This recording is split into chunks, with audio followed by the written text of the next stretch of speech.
Hello guys, welcome back to another video. My name is Maku. Kobayashi. Another episode for Bleach. Go ahead and pop it out for us, Kobayashi. So this episode is basically like a recovery type episode.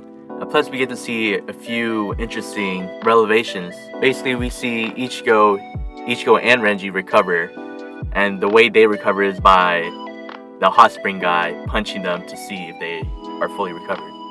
And Ichigo actually fractured the hot springs guy's hand within the punch, and then they get sent to the next temple looking area, and they get sent to the female, the one with the pink hair. And basically she's just feeding them a big meal to recover their hunger. Throughout the entire stint, the one person that was actually noticed a lot was Cone. Cone was there a lot. You pretty much see them, they were just feasting.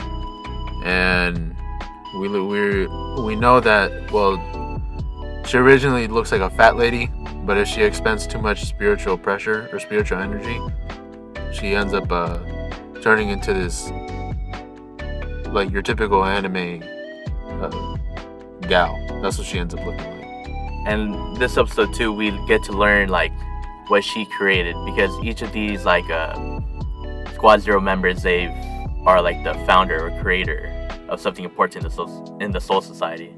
So in this instance, she created the Gig Eyes, or the soul candies that Rukia used, and she basically created the creatures like Cone, essentially. And then the first guy, he created the hot springs where you recover or you recuperate your health. And then she revealed the next place that they're going, Oetsu. He is the creator of the Zanpakuto, so we'll probably see Ichigo, either his new Zanpakuto, or if he regains his Zanpakuto again in the next episode. Or I believe it might be in 2 episodes, because the next episode is to be something else, but I'll explain later on. But moving on to the Soul Society part, in the very first scene we get to see Shunsui. He's opening the letter, basically saying he's appointed the head captaincy.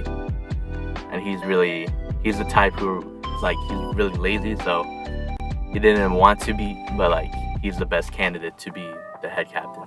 And basically one of his first duty is to teach Kenpachi, Zaraki in this case, Zangetsu. And the person teaching Zaraki is the first Kenpachi, which is revealed to be Onohana, the squad captain 4. So meanwhile they were being revealed, they actually end up getting into an altercation while they were down there, and I believe it was Shunsui. I'm not sure if it was Shunsui or I just got context clues, but I'm pretty sure it was Shunsui who said it. They said, well, one of them has to come out alive from there. So eventually one of them has to die. Yeah, it's a fight to the death, because since they're both notorious criminals, and in order for Zaraki Kenpachi to elevate himself, he has to kill the first Kenpachi. And we get to see a little flashback of how Zaraki as a kid, he fought Onohana, or Yashiro in this point.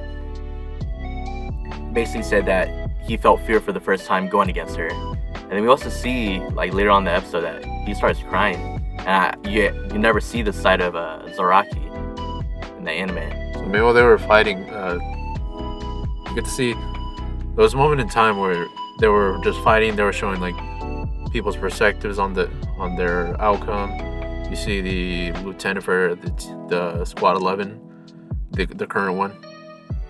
She's pretty much very fearful. She's in tears. And then meanwhile they were fighting, you get to see there's this moment where you see Kenpachi get stabbed through the root, the bottom of his mouth, and just pass through. But it turns out to be fake, or at least a figment of his imagination. At least that's to his knowledge. And something that the first Squad 11 captain was realizing was that whenever he's essentially a Super Saiyan, whenever he's near death, he gets more powerful, which is a bad thing, which is what she initially says, but then she's also said that it might be, and then she doesn't reveal if it's either good or something else she's gonna say. Yeah, basically she says it's my sin, basically like claiming responsibility for it. And going back to the cone thing, there was this really one funny scene where Cone just becomes like this big like version of himself with like a bunch of muscles and stuff.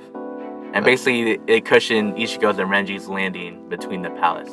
So if you guys remember from the last episode, the way they travel through the palace is through this big, huge hammer. And they end up just like ricocheting off the hammer and then traveling from island to island. So yeah, that and then all you hear is like this like time bomb going off in Cone. It's just the time bomb for him to turn into what Kobayashi said, to this huge muscles, so he could just fall down. They were arguing beforehand who should take the fall first, because Renji said you should because your injuries are less, and he said, what are you talking? And Ichigo said, what are you talking about? You fully recovered from your injuries. So they were just arguing, and then that's when Cone pops up. I feel for like these two episodes, either this one, next one, or even maybe the next one, there's not going to be much action towards it. It's more going to be more informational. So just bear with us for the moment. But as I always say, guys, if there's any anime you would like us to talk about specific, please let us know. My name is Maku. Kobayashi. And thank you.